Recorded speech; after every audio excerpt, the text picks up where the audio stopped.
दोस्तों, मोदी सरकार, बीजेपी और एनडीए के लिए एक के बाद एक नई मुसीबतें खड़ी हो गई हैं।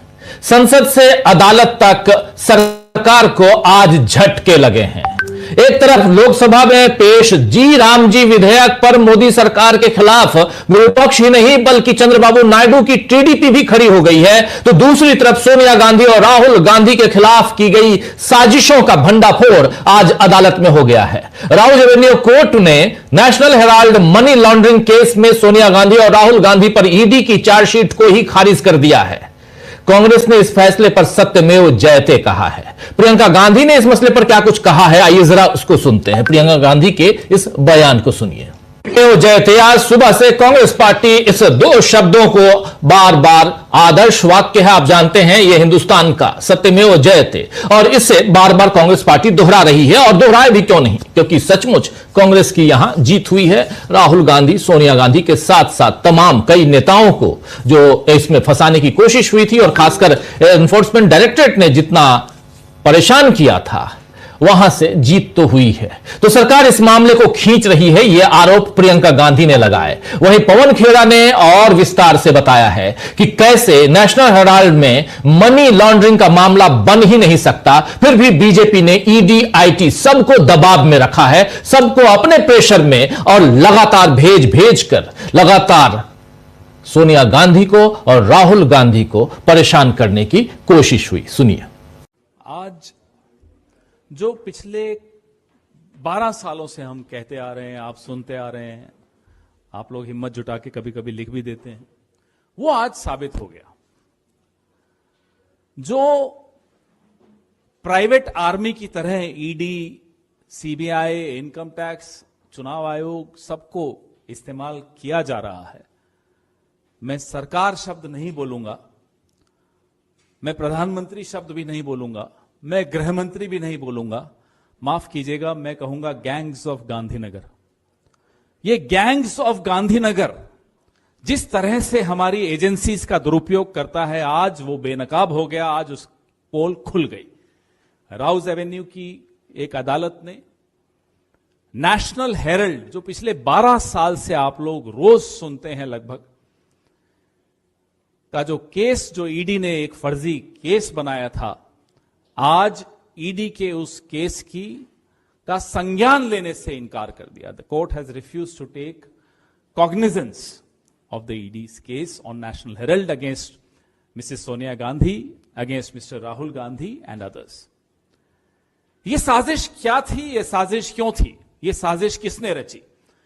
किसने रची मैंने आपको बता दिया, गैंग्स ऑफ गांधीनगर। ये क्यों रची?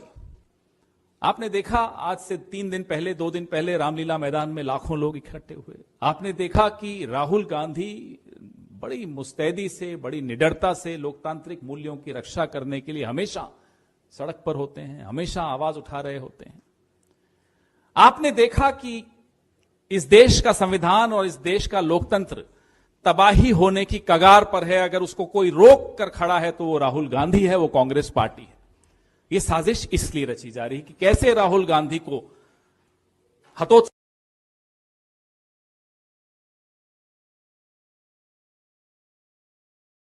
राहुल गांधी के खिलाफ नहीं है, सोनिया गांधी के खिलाफ नहीं है, कांग्रेस पार्टी के खिलाफ नहीं है। साजिश आप सबके खिलाफ है। ये साजिश इस देश के लोकतंत्र के खिलाफ है। ये साजिश इस देश के संविधान के खिलाफ है। ये साजिश एक एक भारतवासी के मौलिक अधिकारों के खिलाफ है, क्योंकि उन सब की रक्षा करने का दायित्व इस देश की जनता ने विपक्ष को सौंपा है, और विपक्ष खास तौर पे राहुल गांधी उस दायित्व को बहुत मजबूती से निभा रहे हैं। यही दिक्कत है गैंग्स ऑफ गांधीनगर में। इनके जहन में अगर कुछ दिक्कत है तो वो यही है। पिछले 12 साढ़े 12 सालों से टीवी डिबेट्स हो रही हैं, हेडलाइन बनाई जा रही हैं, सुर्खियां बटोरी जा रही हैं, लोगों का ध्यान बाकी तमाम मुद्दों से हटाकर नेशनल हेराल्ड पर क्यों लाया जा रहा है? कभी पूछिए आप। अभी जब हम यहां बात कर रहे हैं तो संसद में चल रहा है, एक चर्चा चल रही है, डिबेट्स चल रही हैं कि महात्मा गांधी के नाम से जो स्कीम है, महात्मा गांधी का नाम हटाया जा रहा है। यह सब कुछ जुड़ा हुआ है। महात्मा गांधी हो या नेशनल हेराल्ड हो, यह सब स्मृति चिन्ह है उस लंबे संघर्ष के, जिसकी वजह से हमें और आपको आजादी मिली। आपको पता होगा कि नेशनल हेराल्ड पर अंग्रेजों ने प्रतिबंध लगाया था, और आज ये वही लोग जो उस वक्त मुखबिरी की साजिशें रचते थे, आज फिर नेशनल हेराल्ड के खिलाफ साजिशें रच रहे हैं।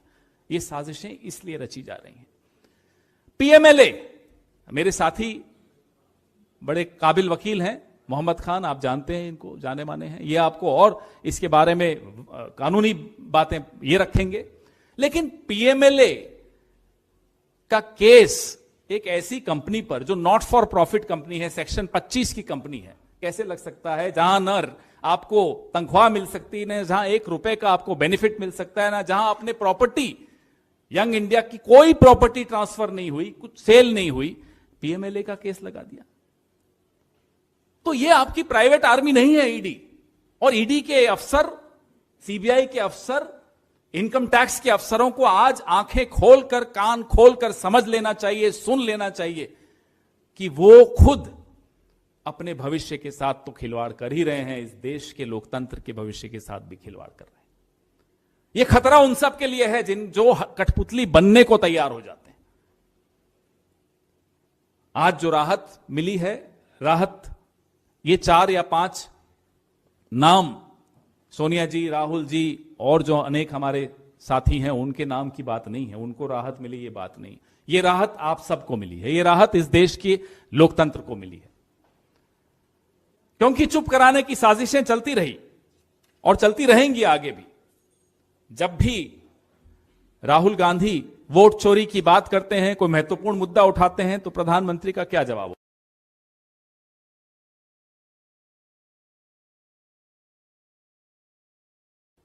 अरे साहब, ये मुद्दे हैं, वोट चोरी मुद्दा है, जो आप इस देश की संपत्ति को बेच रहे हैं अपने दोस्तों को, यह मुद्दा है।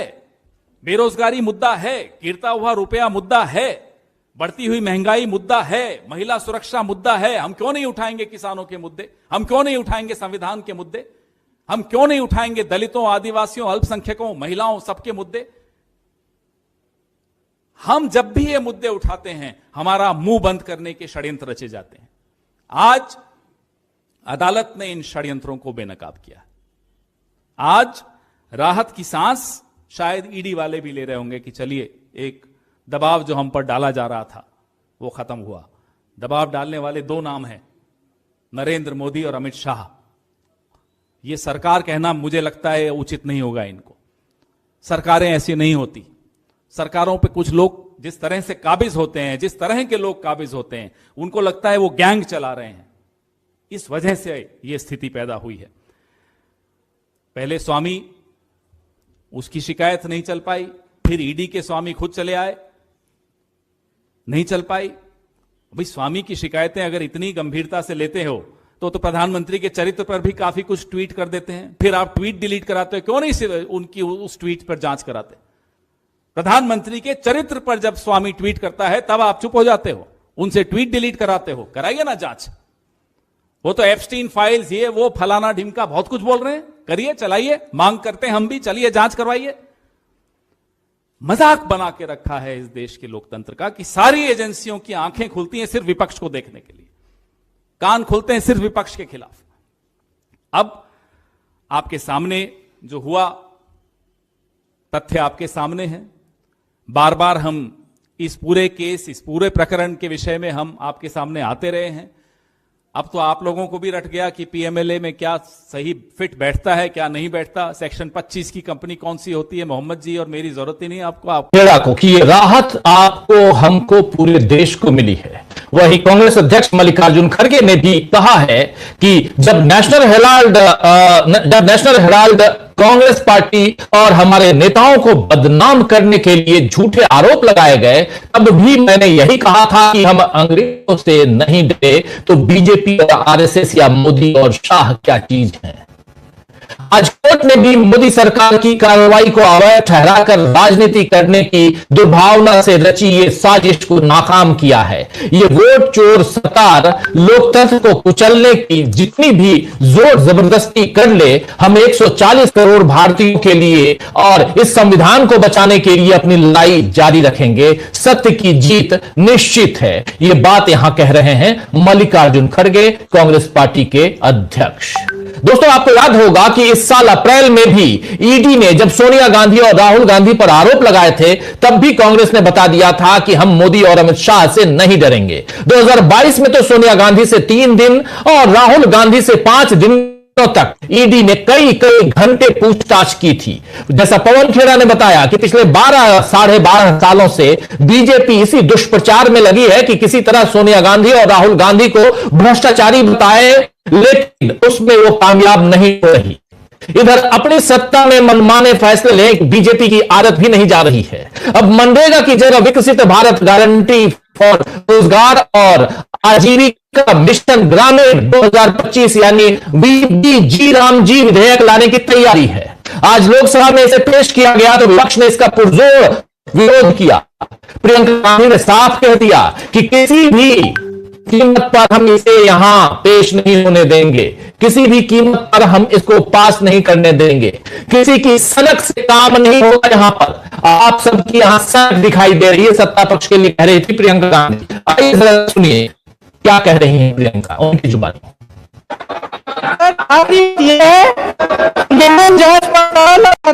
आदरणीय अध्यक्ष महोदय जी, मैं नियम 72(1) के तहत इस विधेयक को पुनर्स्थापित करने पर अपनी सख्त आपत्ति दर्ज करना चाहती हूं।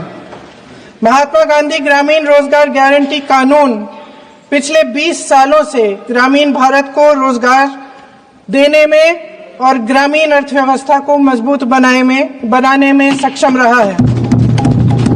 ये एक इतना क्रांतिकारी कानून है कि जब इसको बनाया गया तो सदन के सभी राजनीतिक दलों ने इससे पूरी सहमति दी। इसके द्वारा 100 दिन का रोजगार इस देश के गरीब से गरीब लोगों को मिलता है, हमारे गरीब से गरीब भाई बहनों को।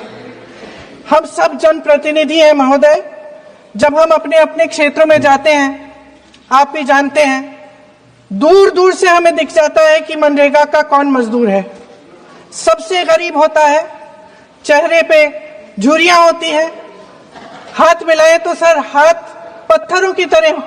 हाँ सर, मैं कर रही हूँ, पहुंच रही हूँ, मुझे पहुंचने दीजिए। 1 मिनट लूंगी, मुझे पहुंचने दीजिए। सर, उनके हाथ पत्थरों की तरह कठोर होते हैं क्योंकि इतनी मजदूरी करते हैं। तो सर, मेरा जो इस बिल पर ऑब्जेक्शन है, सर, ये जो कानून है, इसके तहत हमारे गरीब भाई बहनों को जो रोजगार की कानूनी गारंटी मिलती है, जो अधिकार मिलता है, वह इस योजना में मांग के आधार पर संचालित होता है। मतलब जहां जहां रोजगार की मांग है, वहां इस योजना द्वारा 100 दिनों का रोजगार अनिवार्य है, देना अनिवार्य है। इसके साथ साथ केंद्र से इसके लिए जो पूंजी जाती है, वो भी मांग पर आधारित होती है। यानी कि इस योजना के लिए जितने पैसे जहां भेजने हैं, कितने भेजने हैं, वे जमीनी परिस्थितियों पर आधारित होता है और मांग के आधार पर निर्धारित होता है। सर, इस विधेयक की अनुसूची 1 में उपनियम 4(1) और 4(2) द्वारा केंद्र को इजाजत दी गई है कि वे पहले से ही निर्धारित कर लें कि कितनी पूंजी कहां भेजी जाएगी। इससे संविधान के 73वें संविधान संशोधन को नजरअंदाज किया जा रहा है। सर महोदय, इसके जरिए ग्राम सभाओं को इस योजना की मांग की जमीनी परिस्थितियों के आधार पर तय करने का पूरा अधिकार दिया जाता था। आज वो अधिकार कमजोर किया जा रहा है। सर, आखिर बात है, एक मिनट, जब आप इस पे पूरी डिटेल चर्चा हो तो आप डिटेल बोलना। इस पे आपकी पार्टी शुरुआत है सर, अभी शुरुआत है। सर, जो हमारे संविधान की जो मूल भावना है कि हर एक व्यक्ति के हाथों में शक्ति होनी चाहिए, वही मूल भावना पंचायती राज में है और उस मूल भावना के विरोध है ये जो अधिनियम जो ये विधेयक आ रहा है सर, इस विधेयक के जो प्रबंधन है जिससे रोजगार का जो अधिकार है, कानूनी अधिकार है, वो कमजोर हो रहा है, वो हमारे संविधान के विपरीत है सर। ये हमारे इसी सदन ने ये कानून बनाया और इसी सदन ने ये अधिकार जनता को दिया है। ओके सर, एक और है सर, महात्मा गांधी मनरेगा में 90% अनुदान केंद्र से आता था। इस विधेयक द्वारा ज्यादातर प्रदेशों में अब 60% आएगा, इसको घटाया गया है। ओके सर, इससे प्रदेशों की अर्थव्यवस्था पर बहुत भार होगी और खास तौर से ये वे प्रदेश जिनकी अर्थव्यवस्था पहले से ही केंद्र की ओर से जीएसटी के बकाये के इंतजार में है। ओके माननीय सदस्य,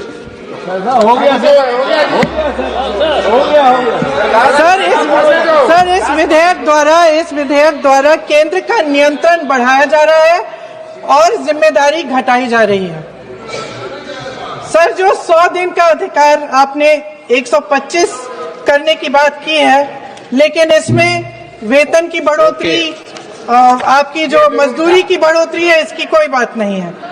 माननीय सदस्यों, सर ये सही बात है कि अभी तक जो बकाया है वो ही पूरा नहीं हुआ है। माननीय सदस्यगणों, मैं आपसे सर आग्रह आखिरी बात ये है सर कि हर योजना का नाम बदलने की जो सनक है ये समझ में नहीं आती है।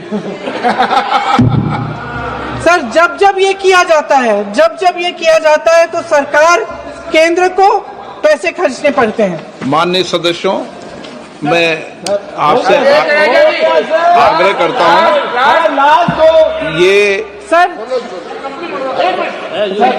आप पोस्टर रख दो नीचे। ये रख दूं? नहीं, आप पीछे वाले माननीय सदस्य, आप 72 में नियम में विरोध कर दें आप। सर आखिरी पॉइंट है कि बिना चर्चा के, बिना इस सदन की सलाह लिए इस तरह से जल्दी में विधेयक को पास नहीं होना चाहिए। सर ये विधेयक वापस लिया जाना चाहिए। इसके बदले में सरकार को एक नया विधेयक पेश करना चाहिए। खत्म करूं। महात्मा गांधी जी मेरे परिवार के नहीं थे, लेकिन मेरे परिवार जैसे ही हैं और इस पूरे देश की यही भावना है सर। सर इस पूरे देश की यही भावना है। माननीय सर आखिरी बात यह है कि गहन जांच पड़ताल और व्यापक चर्चा के लिए इसे कम से कम स्थायी समिति के पास भेजा जाना चाहिए और कोई विधायक किसी की निजी महत्वाकांक्षा, सनक और पूर्वाग्रहों के आधार पर न तो पेश होना चाहिए और न ही पास होना चाहिए। धन्यवाद। तो कोई भी विधेयक किसी के सनक, किसी के पूर्वाग्रह से नहीं पेश किया जाना चाहिए, यह बात यहां कह रही है प्रियंका गांधी। राहुल गांधी ने भी चेतावनी दी है कि इसका पुरजोर विरोध होगा। राहुल गांधी ने पोस्ट में लिखा है कि यहां साफ साफ कि मोदी जी को 2 चीजों से पक्की नफरत है। पहली बात क्या? तो महात्मा गांधी के विचारों से और गरीबों के अधिकारों से। ये 2 चीजें जिससे नरेंद्र मोदी को सख्त नफरत है, पक्की नफरत है। मनरेगा महात्मा गांधी के ग्राम स्वराज के सपने का जीवंत रूप है, करोड़ों ग्रामीणों की जिंदगी का सहारा है, जो कोविड काल में उनका आर्थिक सुरक्षा कवच भी साबित हुआ। मगर प्रधानमंत्री मोदी को यह योजना हमेशा खटकती रही और पिछले 10 सालों से इसे कमजोर करने की कोशिश करते रहे हैं। आज वो मनरेगा का नामो निशान मिटाने पर आमादा हैं। मनरेगा की बुनियाद 3 मूल विचारों पर थी। पहला, रोजगार का अधिकार, जो भी काम मांगेगा उसे काम मिलेगा, ये रोजगार का अधिकार। दूसरा, गांव को प्रगति कार्य खुद तय करने की स्वतंत्रता। और तीसरा, केंद्र सरकार मजदूरी का पूरा खर्च और सामान की लागत का 75% देगी। वो जो सामान लाएंगे उसका 75% देगी। अब प्रधानमंत्री मोदी इसी मनरेगा को बदलकर सारी ताकत सिर्फ अपने हाथों में केंद्रित करना चाहते हैं। इसमें भी 3 पॉइंट यहां रख रहे हैं राहुल गांधी। बजट, योजनाएं और नियम केंद्र तय करेगा। अब नरेंद्र मोदी का उनकी जो नई योजना है, ये जो नया कानून लेके आ रहे हैं, पहला कि बजट योजनाएं और नियम केंद्र तय करेगा, लेकिन राज्यों को 40% खर्च उठाने के लिए मजबूर किया जाएगा। और तीसरा, बजट खत्म होते ही या फसल कटाई के मौसम में 2 महीने तक किसी को काम नहीं मिलेगा। यहां साल भर काम की बात थी, यहां 2 महीने तक काम किसी को नहीं मिलेगा। यह नया बिल महात्मा गांधी के आदर्शों का अपमान है। मोदी सरकार ने पहले ही भयंकर बेरोजगारी से भारत के युवाओं का भविष्य तबाह कर दिया है, और अब यह बिल ग्रामीण गरीबों की सुरक्षित रोजी रोटी को भी खत्म करने का जरिया है। हम इस जन विरोधी बिल का गांव की गलियों से संसद तक विरोध करेंगे। तो दोस्तों, कुल मिलाकर बीजेपी तो अपने बचाव में तर्क दे रही है कि 2047 के विकसित भारत के उद्देश्य के अनुकूल यह विधेयक है, लेकिन देश की ग्रामीण अर्थव्यवस्था को चोट पहुंचाने वाले इस फैसले से न विपक्ष सहमत है और न ही मोदी के सहयोगी। चंद्रबाबू नायडू की तेलुगु देशम पार्टी यानी टीडीपी ने कहा है कि नए विधेयक में जो नया फंडिंग पैटर्न है वो राज्य सरकार पर साफ तौर पर बोझ डालेगा। यह बहुत चिंता की बात है, खासकर आंध्र प्रदेश जैसे नकदी की कमी वाले राज्य के लिए। यह बात कहना है टीडीपी का। आपको याद दिला दूं कि इससे पहले वक्त पर भी टीडीपी मोदी सरकार से नाराज हुई थी और तब मजबूरन विधेयक को स्थायी समिति के पास भेजना पड़ा था। अब भी टीडीपी की मांग है कि इस विधेयक को संसद की समिति के पास, स्थायी समिति के पास भेजा जाए। चंद्रबाबू नायडू अगर मोदी से बार बार नाराजगी या विरोध दिखा रहे हैं तो समझ लीजिए कि अंदर चिंगारी सुलग रही है और कभी भी विस्फोट हो सकता है। नीतीश कुमार भी अब मोदी के लिए मुसीबत बन रहे हैं दोस्तों। उनकी हरकतें समझ से परे हैं कि बढ़ती उम्र में वो अजीबो गरीब काम कर रहे हैं या फिर सीएम पद का अहंकार उन्हें इतना चढ़ गया है कि किसी के लिए भी सम्मान नहीं रहा। यह तस्वीर देख लीजिए, यह तस्वीर देखिए, यह तस्वीर कल की है, नरेंद्र मोदी की तस्वीर नहीं, यहां नीतीश कुमार की तस्वीर है। ये जो मुख्यमंत्री हैं, 10वीं बार चुने गए मुख्यमंत्री, ओथ लिया 10वीं बार बिहार के मुख्यमंत्री। दरअसल डॉक्टरों की नियुक्ति पत्र जो है, डॉक्टरों को नियुक्ति पत्र बांटते समय सोमवार को नीतीश कुमार ने एक महिला का हिजाब ही खींच लिया। यह देखिए, याद कीजिए, इससे पहले चुनाव प्रचार में उन्होंने एक महिला प्रत्याशी को गले में माला पहना दी थी। इस तरह की अभद्रता अब नीतीश कुमार और बीजेपी दोनों पर भारी पड़ सकती है। महबूबा मुफ्ती ने तो साफ साफ लिखा है इस मसले पर। क्या लिखा है जरा वो भी आपके सामने रख रहा हूं। महबूबा मुफ्ती लिख रही हैं कि नीतीश जी को व्यक्तिगत रूप से जानने और उनका सम्मान करने के कारण एक युवती का नकाब खींचते हुए देखकर मुझे गहरा सदमा लगा।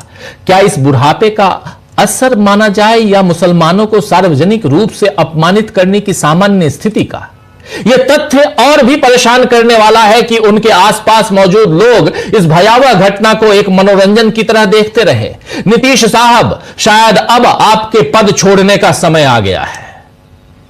यह बात यहां साफ साफ कि नीतीश साहब, शायद अब आपके पद छोड़ने का समय आ गया है। तो नीतीश कुमार से इस्तीफे की मांग हो रही है। संसद में मोदी सरकार का विरोध हो रहा है। दिल्ली की सीएम रेखा गुप्ता के विरोध में एक्यूआई के नारे मेसी के सामने, द ग्रेट फुटबॉलर मेसी के सामने लगाए जा रहे हैं, विदेशी मेहमानों के सामने लग रहे हैं। ये सारे लक्षण सरकार की सेहत और बीजेपी के भविष्य के लिए सही नहीं है दोस्तों।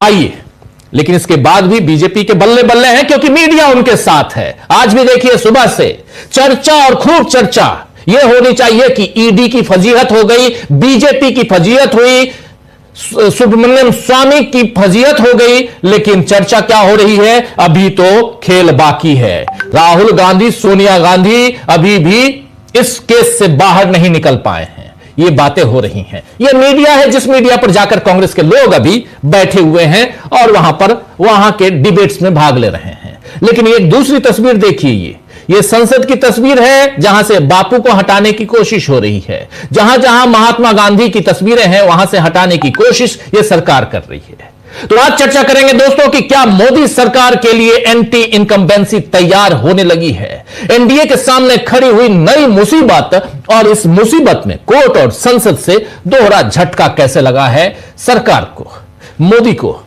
आइए बीजेपी को, एनडीए को, इन सब की तस्वीर थोड़ा और साफ करने की कोशिश करते हैं। सबसे पहले हमारे तमाम वरिष्ठ साथियों के बीच आपको ले चलते हैं। देखिए 4-5 हमारे वरिष्ठ साथी यहां जुड़े हुए हैं। अनिल सिन्हा जी हमारे साथ जुड़े हुए हैं, हमारे साथ अमलेंदु जी जुड़े हुए हैं, प्रशांत जी, शकील जी और डॉक्टर राकेश पाठक जी। आप पांचों का स्वागत है, इस्तकबाल है, स्वागत इस्तकबाल आप तमाम दोस्त साथी शुभचिंतक आप सबको। बिल्कुल आप सही कह रहे हैं, बहुत दुखद है, ये बहुत दुखद है। ये हरकत बहुत क्या बताया जाए, कितनी इसकी भर्त्सना की जाए, लेकिन ये ठीक नहीं है, ये ठीक नहीं है। और अब नीतीश कुमार को समझना होगा, या तो सत्ता के मद में कि 10वीं बार मैंने मुख्यमंत्री पद की शपथ ली है तो जो चाहूंगा सो करूंगा, किसी को माला पहनाऊंगा तो किसी के हिजाब को खींचूंगा। ये हरकत ठीक नहीं है। इनकी हरकतें बहुत कुछ हम लोगों ने देखी हैं। राष्ट्रगान के समय आप कुछ और करने लगते हैं, बहुत कुछ, क्या क्या गिनाऊं क्या क्या छोड़ूं, लेकिन बहुत कुछ है। और ये सोचना होगा नीतीश कुमार को, ये सोचना होगा नरेंद्र मोदी को भी। नरेंद्र मोदी के सहयोगी हैं, उसी की पार्टी से हैं, उसी एनडीए में हैं, उसी घटक दल हैं ये, तो इनको सोचना होगा, इनके साथ साथ और बिहार के लोगों को भी, इस देश की जनता को भी, जो लोग इनको वोट देते हैं उनको भी, कि हमारा नेता क्या कर रहा है, कैसी हरकतें कर रहा है। लेकिन आते हैं फिर इधर संसद की तरफ चलते हैं। महात्मा गांधी को रिप्लेस करने की कोशिश में क्या बीजेपी सफल हो पाएगी, या बीजेपी यहां गांधी का नाम दो अक्षर गांधी में है, अगर उसमें बिंदी आधा ना जिसको कहते हैं उसको भी लगा लें तो आधा और 2.5 अक्षर कह लें, लेकिन क्या ये 2.5 अक्षर इतना कमजोर है? महात्मा गांधी की बात मैं कर रहा हूं, क्या इतना कमजोर है? नरेंद्र मोदी को आने वाले समय में, उनकी पार्टी को आने वाले समय में शायद पता चल जाए।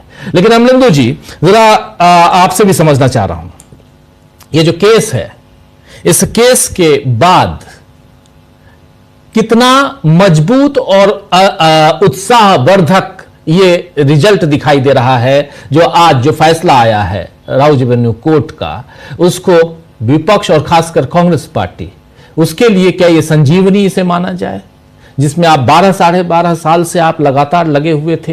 हालांकि एक और एफआईआर दर्ज करवाई गई है, वो भी, और जब ये नहीं टिका तो वो क्या टिकेगा।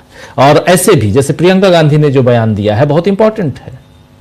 प्रियंका गांधी के बयान को आपने देखा ही, अभी हमने दिखाया था, आपके विचार इस पे? देखिए राजीव जी, ये कांग्रेस की एक बड़ी जीत निश्चित तौर पे है, और जिसके जरिए जो था वो प्रताड़ित करने की कोशिश की जा रही थी। और राजीव जी, हर अपराधी जो है जब उसके हाथ में सत्ता आ जाती है तो वो इसी तरीके का काम किया करता है। और आज पवन खेड़ा ने सीधे सीधे राजीव जी नरेंद्र मोदी अमित शाह का नाम लेके कहा गैंग्स ऑफ गांधीनगर। ये गैंग्स ऑफ गांधीनगर जो है, और कहा कि भारतीय जनता पार्टी नहीं, सरकार नहीं, केंद्र सरकार नहीं, बोले सरकार तो ऐसे काम नहीं करती है, लेकिन ये 2 लोग जो है नरेंद्र मोदी और अमित शाह, इन्होंने जो काम किए थे उसकी आज कड़ी खुल गई है और सत्य की जीत हुई है। तो यानी राजीव जी अब सीधे सीधे निशाने पर नरेंद्र मोदी और अमित शाह हैं, और विपक्ष भी ये समझ रहा है कि ये सरकार नहीं बल्कि इस सरकार को 2 लोग चला रहे हैं, और 2 ही लोग, ये जितने भी सारे अपराध सरकार की तरफ से किए जा रहे हैं उनके लिए अपराधी हैं वो नरेंद्र मोदी और अमित शाह हैं। ये सब ये राजीव जी आज कांग्रेस की तरफ से जो प्रेस कॉन्फ्रेंस पवन खेड़ा की तरफ से की गई, उसमें भी ये बातें साफ तौर पर कही गई। अब ये साफ है राजीव जी कि अब जब सीधे सीधे कांग्रेस हमलावर होगी नरेंद्र मोदी और अमित शाह पर, और जैसा कि शकील जी पहले भी बता चुके हैं कि बीजेपी के अंदर भी अब ये बात चल रही है कि अगर चुनाव ज्ञानेश कुमार को ही जिताने हैं तो नरेंद्र मोदी ही क्यों। तो राजीव जी अब ये चीजें बीजेपी के अंदर भी काफी कुछ हलचल पैदा करेंगी, और मुझे लगता है कि राहुल गांधी अब और ताकत के साथ इनका जवाब देने के लिए मैदान में आपको दिखाई पड़ेंगे। तो अब ये देखना है कि अब बीजेपी आगे क्या करती है क्या नहीं करती है, वो तो आने वाला समय बताएगा। लेकिन एक चीज समझ में आ रही है राजीव जी कि अब न्यायपालिका भी जो है शायद वो लोया सिंड्रोम से बाहर निकल रही है। ये भी समझ में आ रहा है कि अब वो खतरा जो है या भय जो लोया सिंड्रोम था उससे थोड़ा थोड़ा न्यायपालिका बाहर निकलना शुरू हुई है, और चीजें अगर हुई हैं तो ऊपर तक जाएंगी। न्यायपालिका भी बहुत से खतरे जो उसके ऊपर थे उससे भी शायद मुक्त होना चाहेगी, क्योंकि छवि राजीव जी तमाम संवैधानिक संस्थाओं की बिगड़ रही है। सिर्फ चुनाव आयोग की नहीं, सुप्रीम कोर्ट से लेकर और तमाम जो निचली अदालतें उन तक के ऊपर जो तमाम सवालिया निशान लगने लगे। लेकिन ये निश्चित तौर पे राजीव जी अब इसमें तारीफ की जा सकती है जज साहब की, लेकिन मुझे लगता है कि तारीफ जज साहब की ये फैसला देने के लिए नहीं, बल्कि ये हिम्मत दिखाने के लिए कि उन्होंने कानून सम्मत जो है वो आदेश दिया।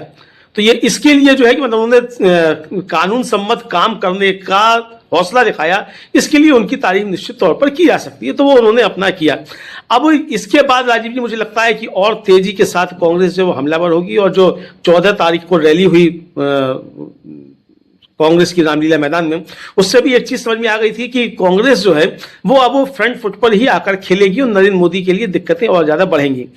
लेकिन राजीव जी जिस तरीके से ये सरकार काम कर रही है, और प्रियंका गांधी ने कहा कि भाई ये सनक जो है वो सनक जो है आपकी दिखाई पड़ती है, तो राजीव जी सनक नहीं, ये पागलपन है। और हो सकता है कि पागलपन से भी आगे बढ़कर कहा जाए कि मोहम्मद तुगलक से जो है टक्कर लेने की कोशिश जो है वो दिखाई पड़ती है। कि मोहम्मद तुगलक का इतिहास में जिस तरीके से नाम रखा जाता है, तो चमड़े का सिक्का मोदी जी का भी चले तो मोहम्मद तुगलक के साथ साथ नरेंद्र मोदी भी जो है वो याद किए जाएं इतिहास में। तो ये इतिहास पुरुष बनने की जो है ये मतलब एक तरीके से कहा जाए व्यथा जो है वो दिखाई पड़ती है कि किसी तरीके से इतिहास पुरुष बन जाएं, और जब मोहम्मद तुगलक को पढ़ा जाए तो नरेंद्र मोदी को भी पढ़ा जाए। ये हो सकता है, ये हो, क्योंकि प्रियंका गांधी तो कह रही है किसी की सनक जो है। लेकिन राजीव जी इसके जरिए एक बात समझ में आ गई कि अब जो अभी तक मुंह में राम और बगल में छुरी वाली बात कही जाती थी, और उसका फिर बदल कर दिया गया था कि मुंह में क्या राम और दिल में नाथूराम। तो ये मुंह में राम और दिल में नाथूराम जो थे, वो दिल में नाथूराम वाले भी जो हैं अब वो जुआ पर आने लग गए हैं, और पॉलिसीज में वो नाथूराम दिखाई पड़ने लग गए हैं। ये भी समझा सकता है। लेकिन मुझको लगता है कि ये संघर्ष राजीव जी आगे बढ़ेगा और इतना आसान नहीं है। कबीर ने तो कहा था कि 2.5 अक्षर प्रेम का पढ़े सो पंडित होए, लेकिन गांधी का 2.5 अक्षर जो है वो इस लोकतंत्र की बुनियाद है राजीव जी, और इस संविधान की बुनियाद है। उसको ये 100 साल से जो गांधी से लड़ने की कोशिशें करते रहे हैं ये हाफ पैंट वाले, ये राजीव जी इतनी आसानी से नहीं लड़ पाएंगे। गांधी को मारकर भी ये नहीं लड़ पाए राजीव जी, तो अब इन टोटकों से काम चलने वाला नहीं है। कुछ और जुगत करें, अभी उनको कई हजार साल जो है वो गांधी से लड़ने में निकालने पड़ेंगे।